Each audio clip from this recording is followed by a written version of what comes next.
Bonsoir et bienvenue dans l'Africa Tonight. Au sommaire de l'actualité, 107 sièges sur 176. Victoire du parti au pouvoir en Mauritanie, El Insaf, à l'issue du second tour. La formation s'assure d'une large majorité au Parlement. L'opposition conteste la régularité du scrutin. La Russie se dit prête à apporter son aide à la Somalie dans son combat contre le terrorisme. Le Kremlin pourrait livrer des équipements militaires à l'armée somalienne.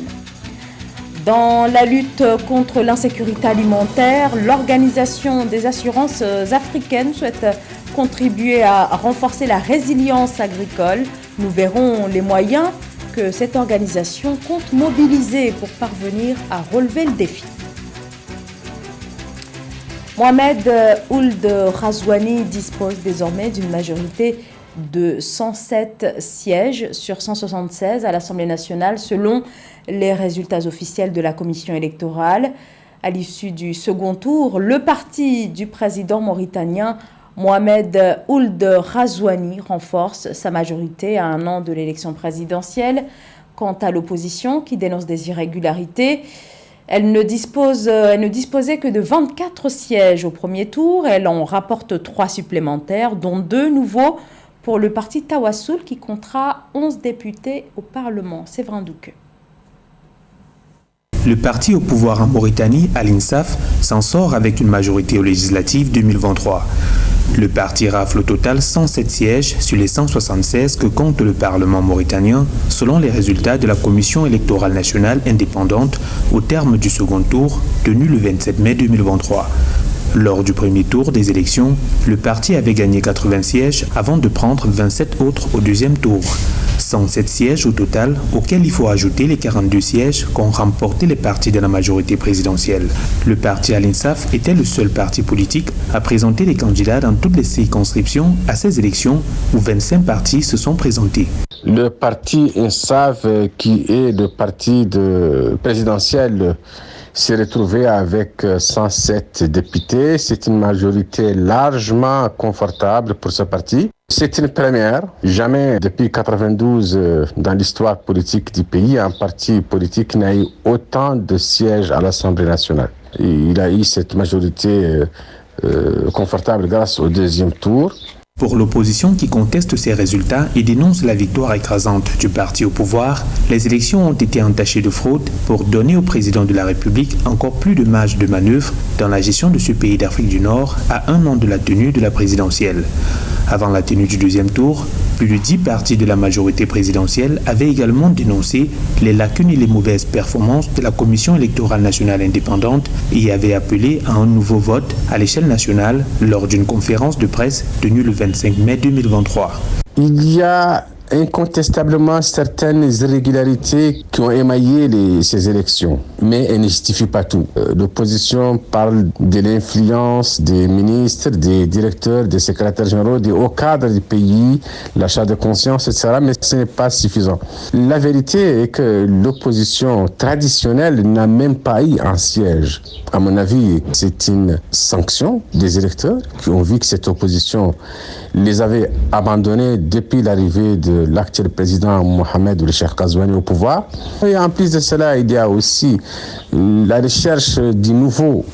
C'est-à-dire que les vieux visages de l'opposition traditionnelle ne séduisent plus. Ces élections, qui visaient à élire 176 députés, 13 conseillers régionaux et 238 conseillers municipaux, donnent au parti au pouvoir un confort dans la course à la présidentielle prévue en 2024. Toutefois, les résultats seront soumis aux hautes instances judiciaires pour validation après examen des éventuels recours. Démantèlement d'une cellule terroriste à Tanger au Maroc, annonce faite ce lundi par le Bureau central d'investigation judiciaire. Cette cellule serait affiliée à l'État islamique et compterait 3 personnes âgées entre 31 et 40 ans qui auraient projeté des actes terroristes sur le territoire marocain. En ligne de mire, des installations notamment sécuritaires, sans plus de précision de la part des autorités sécuritaires marocaines sur la nature des lieux visés, mais précise en revanche que dans le cadre de l'enquête judiciaire, les suspects ont été placés en garde à vue. Alors que la menace terroriste ne faiblit pas en Somalie et que les attaques d'Al-Shabaab continuent de semer le chaos face à une armée qui ne parvient pas à reprendre le contrôle du territoire, la Russie, qui étend de plus en plus son influence en Afrique, se dit disposée à soutenir le gouvernement somalien et son armée à travers l'envoi d'équipements militaires. Marie-Raphaël Antolo.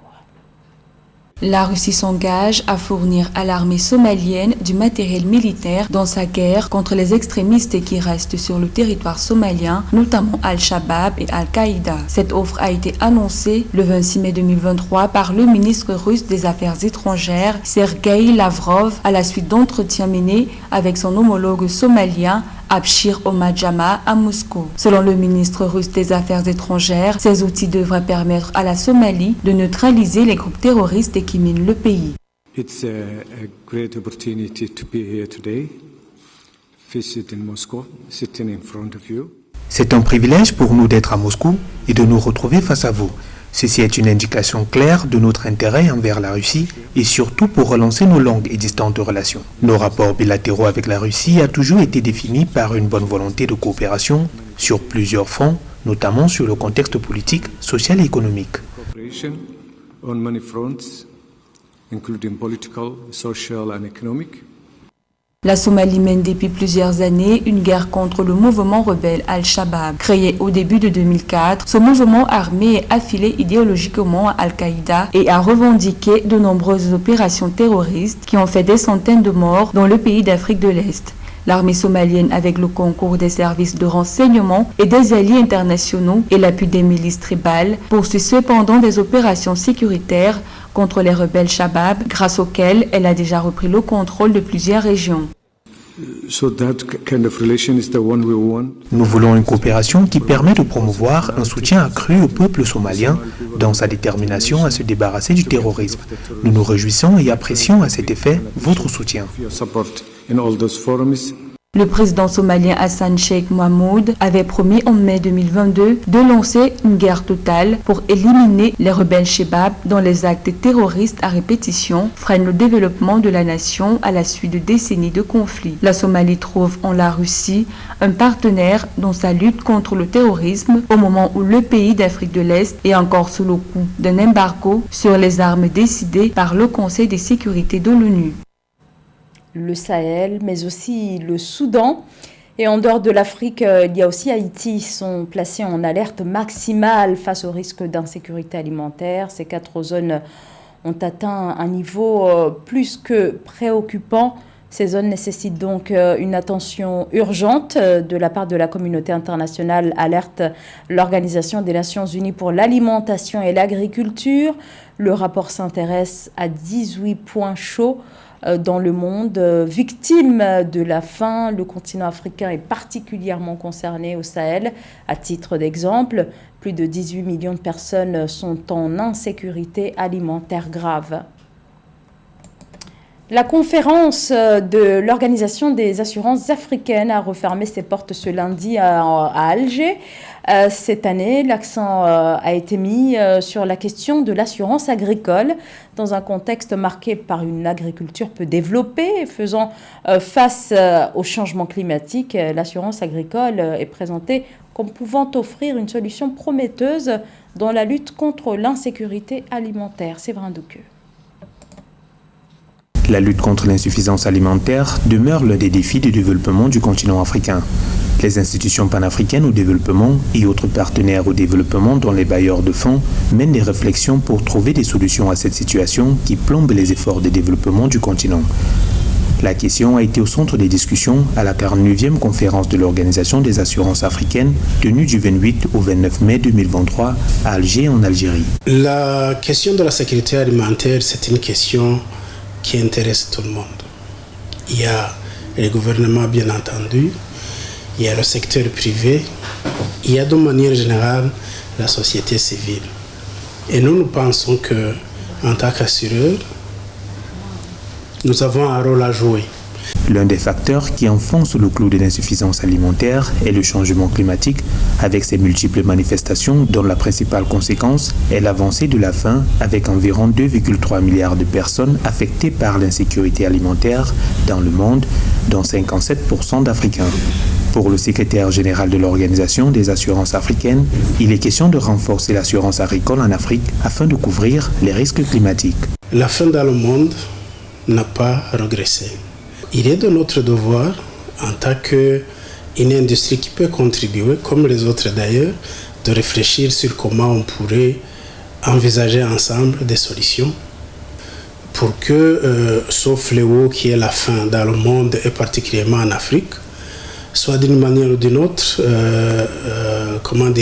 discuté et fait des stratégies pour s'en sortir. L'agriculture en Afrique se pose comme une véritable base de développement économique devant l'exploitation des matières premières et les hydrocarbures, avec une part estimée entre 30 et 50% du produit intérieur brut, des données qui traduisent l'importance de l'assurance agricole. La Banque africaine d'import-export, Afreximbank, poursuit ses engagements en faveur du commerce intra-africain, et cela à travers une politique d'envergure visant notamment à développer la zone de libre-échange continentale africaine et son fonds d'ajustement destiné à soutenir le commerce intra-africain qui ne représente encore que 10% des échanges réalisés sur le continent. Séverin Douqueux. Pour le renforcement de la mise en œuvre effective de la ZLECAf, le marché commun africain, la Banque africaine d'import-export a mis à disposition un fonds d'$1 milliard dans le cadre du fonds d'ajustement dont le but est de soutenir les pays africains dans le processus d'adaptation au nouvel environnement commercial libéralisé et intégré établi dans le cadre de l'accord sur la ZLECAf en atténuant les effets négatifs potentiels des pertes de recettes tarifaires induites par la ZLECAf. L'Union africaine et la Banque africaine d'import-export, Afreximbank, avaient promis de mettre à disposition $10 milliards à cet effet. Afreximbank a déjà mis à disposition un capital de base d'$1 milliard et certains pays ont déjà manifesté leur intérêt pour l'accès à ce fonds. Une enveloppe qui va permettre de poursuivre le processus de mise en œuvre effective de la ZLECAf qui fait face à quelques obstacles, notamment le problème de convertibilité des devises qui font perdre près de $5 milliards à certaines économies africaines, mais aussi l'arrimage des systèmes douaniers à la norme du marché commun et la ratification des textes par tous les 55 pays africains. En attendant, au Mozambique, la ZLECAf compte 46 pays membres. Le principal défi à relever est d'amener de plus en plus de pays à adapter leur système douanier pour permettre aux échanges de se faire dans le cadre des préférences de la ZLECAf.